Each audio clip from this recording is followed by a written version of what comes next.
Hello friends, and welcome to The Hanged Man in the Moon, and my new series that I am going to call Deck Reflections. And this is a series in which I look at the decks that I have worked with and paired over the last lunar cycle and dive into how I felt that they worked together. We'll also look at the deck interviews that I did at the beginning of the lunar cycle. And so for the past lunar cycle, we had the holiday season, and I used the Winter Waite decks, both the 2018 and 2019 versions. Unfortunately, one of these decks is out of print right now. Well, probably permanently out of print, but still I'd like to dive into looking at how they work together. Now you can see off the bat that they are almost the same, but there are some differences. This deck, for example, has titles at the bottoms and gives the names of the cards, whereas this deck does not. There are also some slight color variations between the two decks. And the backs are also different, but that's not that important, is it? But still, these two decks look a little bit different and also read slightly differently. Also, I paired with them a wonderful little oracle called the Christmas Oracle. And this is a 35 card deck. It's a small deck, both in size and number. And the artwork is very Christmassy. It's the Christmas Oracle. But surprisingly, it had some depth to the reading. It wasn't all sugar plums and fairies. It had some depth. It was interesting to work with this and the Winter Waite together. So if you want to take a look at how they worked out and how I felt about working with them, stay tuned. I'll flip the camera around and we'll dive right in together.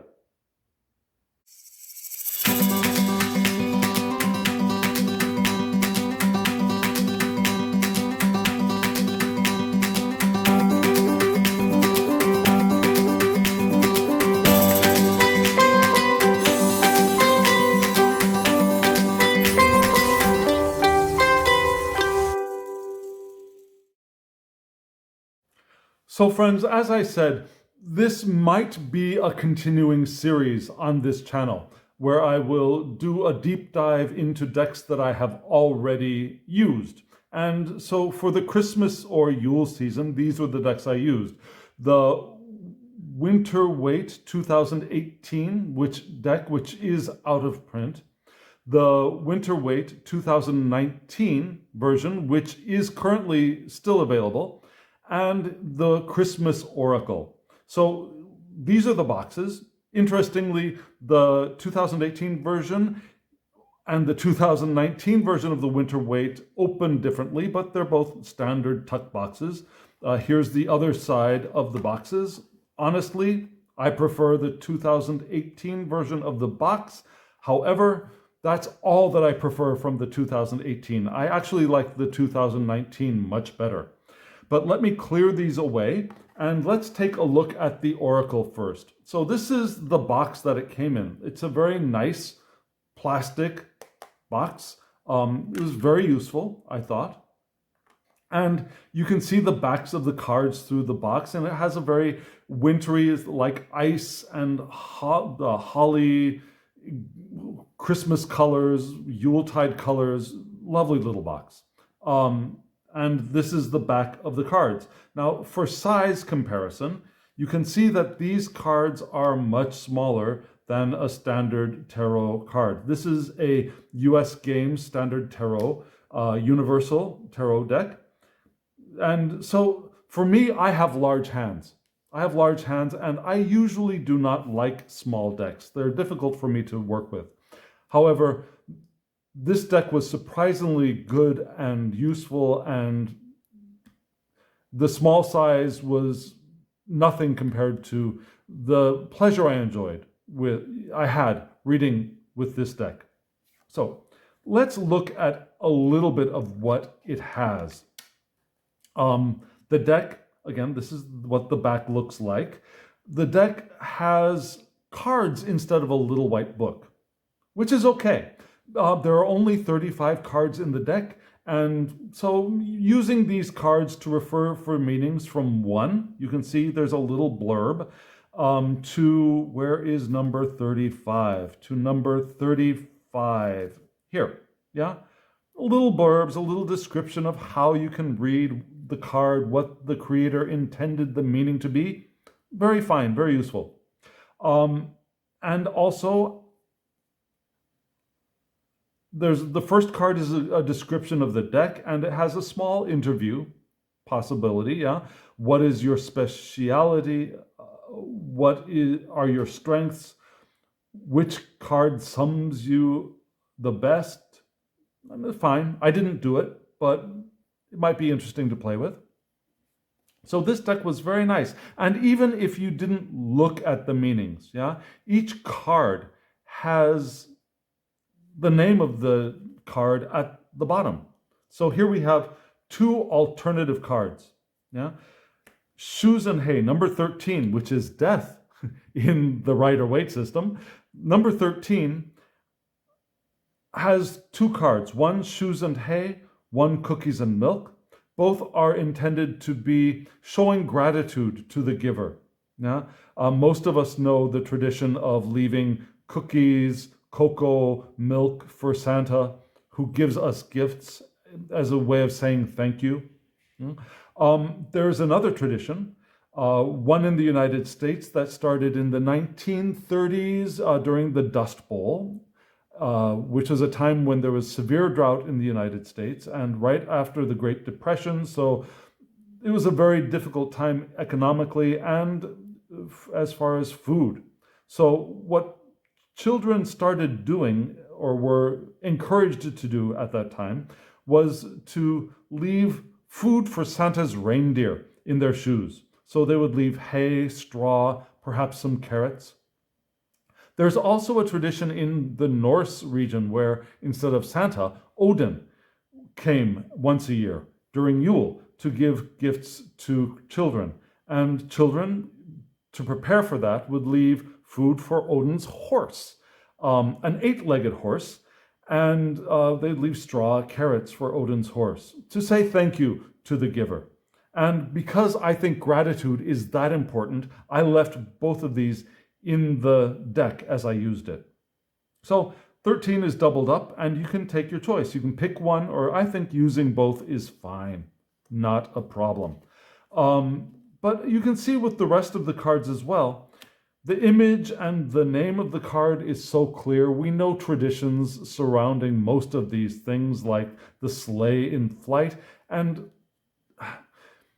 you can read this intuitively, I think, if you like. I used the explanation cards. I referred to them because I only pulled one oracle card at a time, but I think this deck could very easily be read intuitively. Okay, so we'll come back to this deck a little bit later. Let's look at the 2 Rider-Waite Smith decks, the Winter Waite decks. Set that aside, and here is the 2018 version, and here is the 2019 version. Which backs do you prefer? Personally, I prefer the blue. I like the red, but I prefer the blue myself. Which do you prefer? You can see that these are standard tarot size. Both of them are very standard Rider-Waite US Games sized cards. So they're very easy to use. We'll talk about card stock later. These decks also came with alternative cards. There were alternative cards for the 3 of Pentacles and for the Chariot. So let me show you the 3 of Pentacles. You can see that these are the cards that I chose. You can see they're both almost exactly the same. The newer version has the number up here, but looking at these, you can tell there are 3 pentacles there. You don't need the number if you know Rider-Waite. Yeah? And just in case you want to see the more traditional version of the Rider-Waite, this is the one. So I chose this one because I like tradition.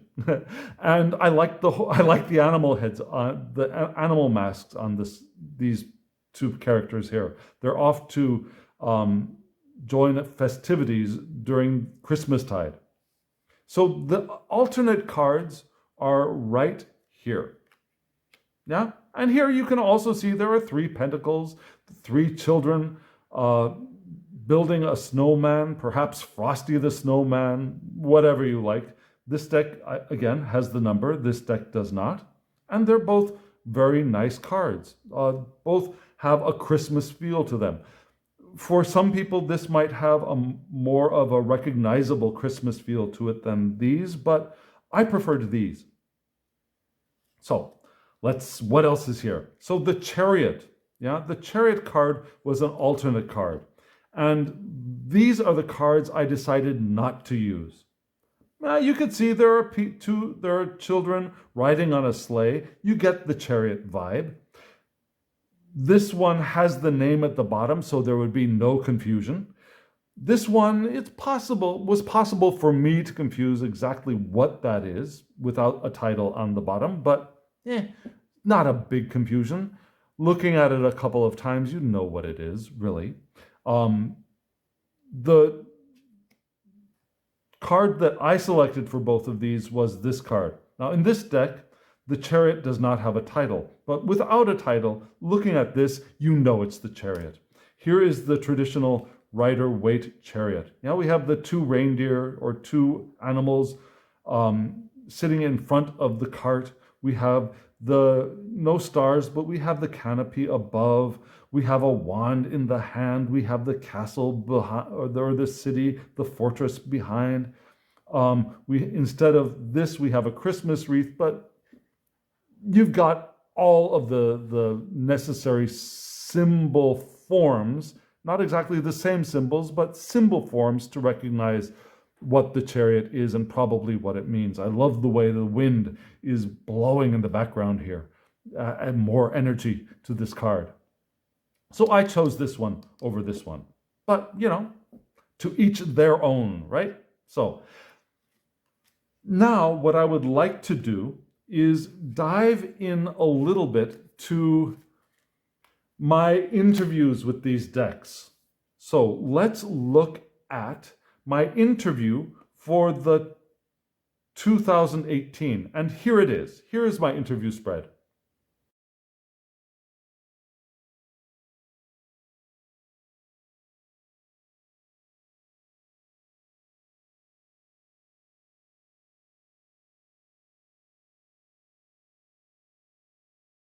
So that was the spread, and the questions I will put below, and there was also a slide with the questions on them. But let's dive into what this interview was. The first question is, who are you? And the card that came up was, in reverse, the King of Wands. And the King of Wands in reverse can mean aggressive goals, can be high expectations, can be a little bit bossy.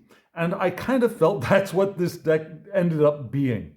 This deck, the older version of the Winter Waite, for me, ended up being a little bit bossy, ended up having high expectations. I'd like to show where I wasn't meeting those expectations. The next card was the Chariot in reverse.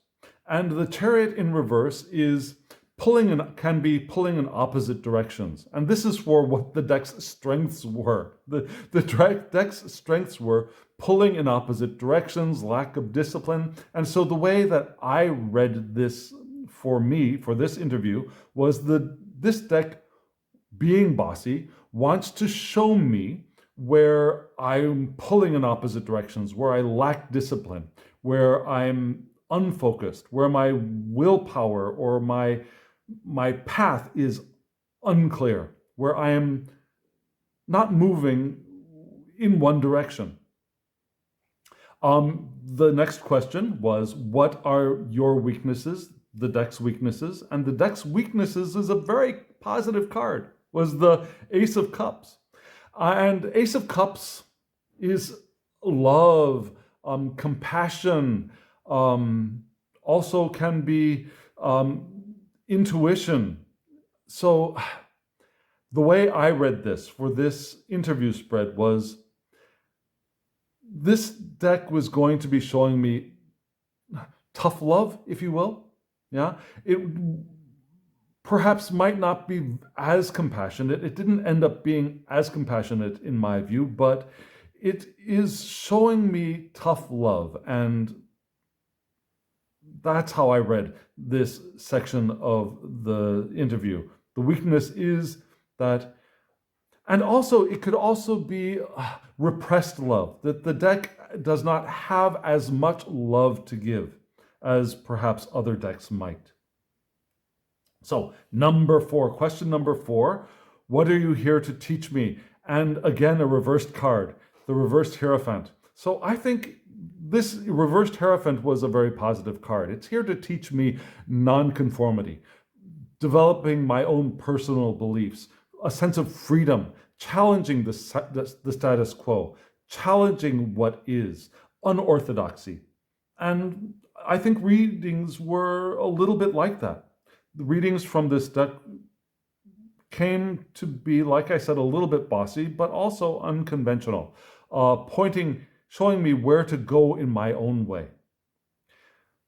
The next card, how can we best work together, was the Empress, one of the most beautiful cards in the deck. I love the bunnies, and also love how in the middle of all of this wind and snow, we have wind going in opposite directions, which is kind of cool, kind of a yin-yang, yang thing going on with the wind. Creation, right? So the deck is here to teach, we can best work together. I'm sorry, the question is, how can we best work together? Creatively, yeah? Moving towards abundance, moving towards fertility. Now, even with being bossy and a little bit of tough love, the direction that we can both work together is toward creativity and towards fertility. And so this deck is going to be a very good ally for me, and was a very good ally for me. The next card, what is the possible outcome of our interaction, was the 6 of Pentacles or 6 of Coins. And traditionally, giving, receiving, sharing the wealth, I think for this deck, it wasn't so much in generosity as being the possible outcome or of the interaction, but rather a cycling or movement of resources being time. Also, not only cash, but resources of material goods, resources of time, resources of attention as well. So that cycle, the possible outcome of our interaction was getting things moving, getting resources in action and activated. That's how I read this interview. So again, this deck wanted to be a little bit bossy, and it ended up reading a little bit bossy for me. Now let's take a look at the 2019 deck.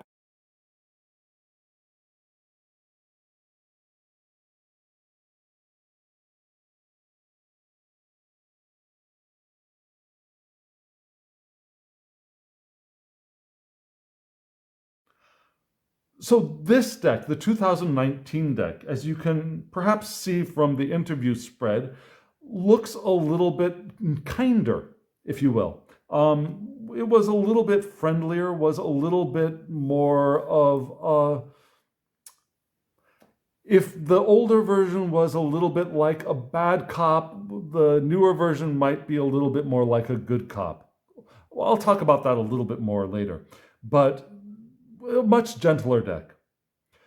Interesting, did you notice that there was another King of Wands reversed showing up in this interview? That I found was fascinating.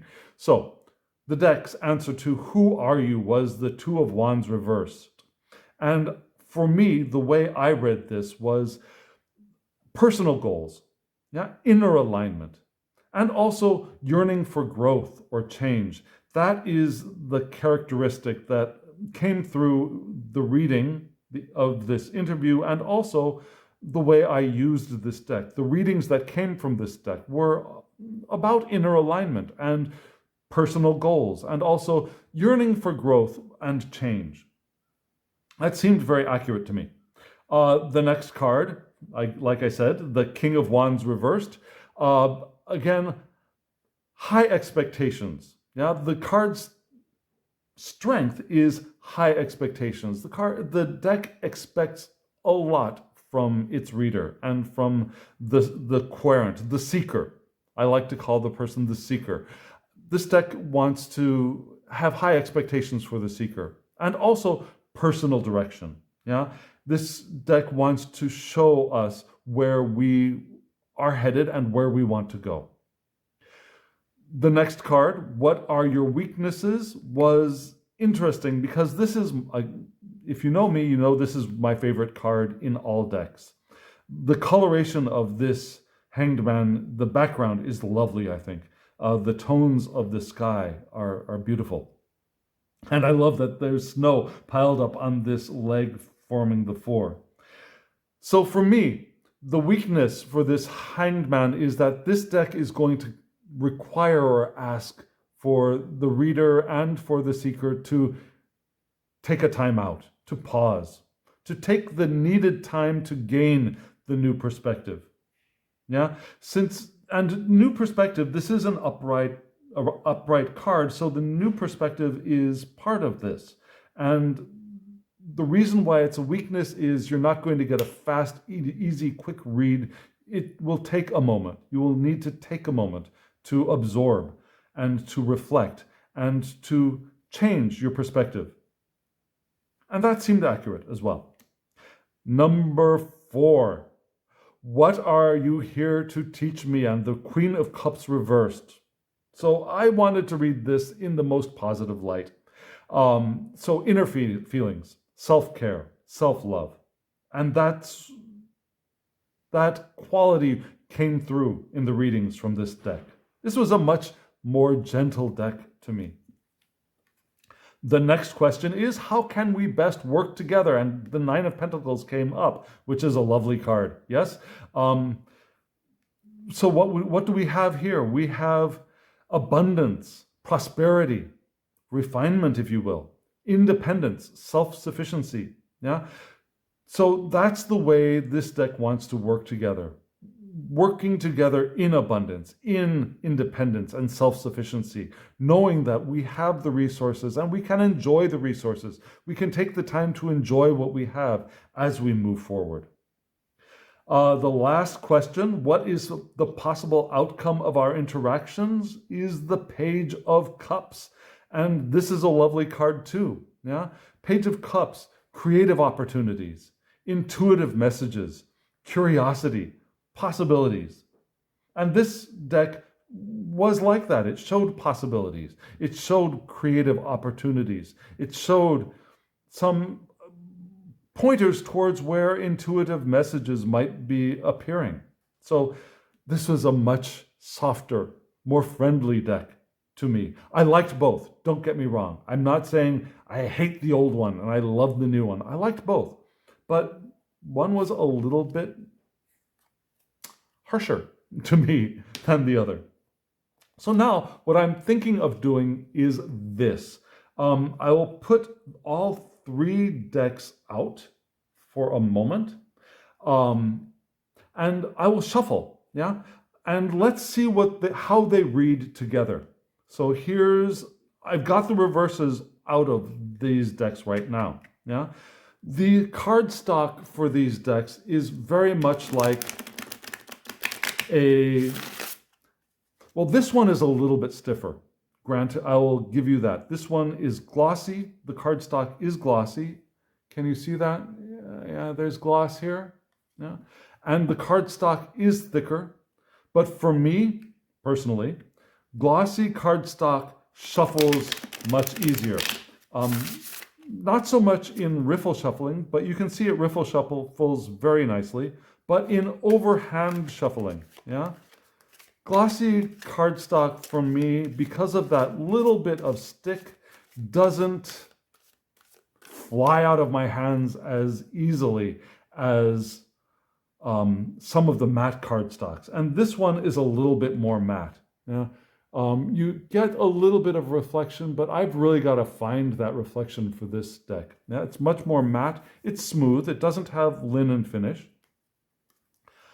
This cardstock is a little more flexible, perhaps a little bit more like the kind of cardstock you would find at Make Playing Cards, for example.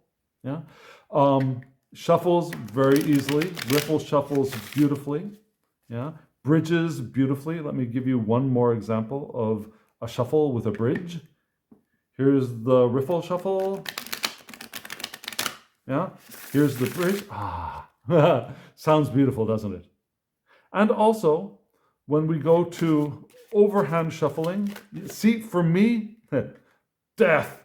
For me, overhand shuffling with this kind of cardstock, the cards just jump out of my hand, and I don't like jumpers. I don't like jumpers. So for me, I prefer shuffling this deck to this one. So let me stick the Christmas Oracle in the center, and let me give it a quick little shuffle so we can get an idea of what some of these readings would have looked like. Riffle shuffling, give a little bit of space. Do a little bit of a riffle shuffle with these. Now, like I said, it's a small deck. Was a little difficult for me to use, but yeah, even a riffle shuffler can riffle these with large hands. You just need to be a little bit careful and attentive to what you're doing. It's possible. It's absolutely possible. So, and overhand shuffling for this cardstock, a little slippery for me, but for most people, it would probably not be a problem. Yeah? Okay, so let's try doing some readings. And here we have coal. Now, coal. Coal, as I recall, was a card of remembering that was a karma card. Every result that we have was caused by the thought and the action we had taken before it. Now, so when we get coal, remember that we were the ones who created the coal in the first place. This is a karma card. And so together you can see here we have the devil on one side and very nice looking Nine of Cups on the other side. So this is the old deck, like I said, was a little bit of, okay, I find that the two decks tended to play good cop, bad cop, or tough love and supportive encourager for me. And you can see right off from this first pairing of cards, what can we get from this? Perhaps seeing the present results, we can think of where we have bound ourselves, where we have chained ourselves to past thoughts or past addictive behaviors. And in the future, if we can remove ourselves from the bonds, if we can remove ourselves from the chains, we can look forward to happier outcomes, more satisfying outcomes in the future. And here we have a monk, perhaps Friar Tuck, if you are interested in the Robin Hood lore, but still a friar with a plate of food and wine, very satisfied. So what do we have for the next grouping of cards? Here we have Mrs. Claus. And Mrs. Claus is a card of remembering to do the work, remembering to do the tasks. Now, Mrs. Claus is the one that reminds us to stay on track when we want to create. And staying on track will lead to good creation. And here we have on the left a little bit of conflict, and on the right, the Knight of Wands. Both of them have wands available to us, but here we have some challenges. Yeah, and maybe this is telling us that instead of focusing on the things that are challenging us, that are standing in our way, we can focus on the work which will allow us to begin moving forward with our creation, moving forward with our passion, allowing us to get back up on our horse and ride forward into our future creations.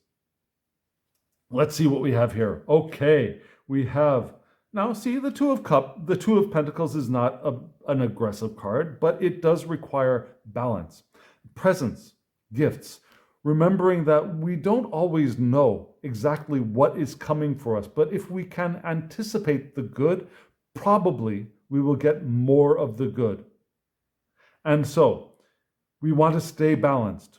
We want to manage our time, manage our resources, be able to stand on one foot and manage things if we can do that and look positively to what the outcomes might be. We can get new, fresh ideas, new perspectives, new opportunities in thought form as a beginning.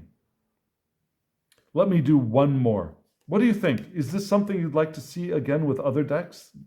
So here we have the Queen of Cups. Queen of Cups, lovely card. This is my personality card. My MBTI card is the Queen of Cups. So we have Queen of Cups and Gifts Unwrapped. And then the Page of Swords. So the nurturer. Yeah, we are all nurturers. We have the potential to be nurturers and nurturing those around us and being available emotionally and being able to connect emotionally with other people will reveal the good gifts that we have coming for us, that are available to us, and will lead us to new thoughts, new perspectives, new ideas. They will lead us to the Page of Swords. Fresh. Now, this is not accomplishment, this is beginning, right? But the beginning, well begun, is half done. Gorgeous wolf. So I loved using these decks together. These decks had a similar vibe. The art isn't exactly the same, but that similar Christmassy Yuletide vibe was wonderful to work with in conjunction. Having one deck being a little bit tough and having another deck being more supportive and being more loving, more compassionate, if you will, was a nice balance and gave me some good gifts and hopefully gave other people who I shared readings with some good gifts as well. Well, friends, what do you think? Is this something you would like to see in the future? Let me know in the comments below. If you've used these decks, or let me know. If you're thinking of buying this deck or this deck, I'd love to hear. I'll have links to where you can get these two decks. Again, this deck is unfortunately out of print, but there is a new winter version of the Waite deck coming out, and it will be at this same site as this deck very soon. So, friends, let me know what you think. Hit the like button if you feel this was interesting. Click subscribe and smash the alarm bell so you can get notifications of when I upload videos. And also share this if you feel generous enough and think that some people might enjoy this as well. Share it around. And friends, as always, I wish you love, joy, well-being, and pure awareness. Thank you.